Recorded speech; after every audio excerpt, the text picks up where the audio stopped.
విత్తనం ఆవుల కాడ కానీ బర్రెల కాడ కానీ ఇట్లా నీట్గా ఉండాలి. ఇట్లా నీట్గా ఉంటేనే ఇప్పుడు ఆవును ఇడిచిపెట్టినాం బయటికి వేయింది, మళ్ళీ అది వచ్చే వరకు నీట్గా ఉండాలి.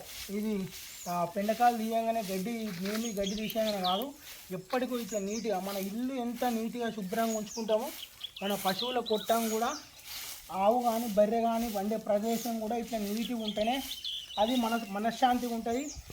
అది తిన్నదానికి పెయిన పడుతుంది, 1 లీటర్ పాలు ఎక్కువ ఇస్తుంది. దాన్ని ఎటువంటి తట్టే హ్యాండిల్ చేస్తా అంటే కలవదు ముచ్చట. ఎందుకంటే దానికి కూడా మనసు ప్రశాంతంగా ఉంటేనే కదా అది పాలను ఉత్పత్తి చేసేది. సో కాబట్టి ఓన్లీ తిండి పెట్టగానే దాన పెట్టగానే కాదు, ఇగో అది వండుకునే ప్రదేశం కూడా నీట్గా ఉండాలి. ఇది చాలా ఇంపార్టెంట్.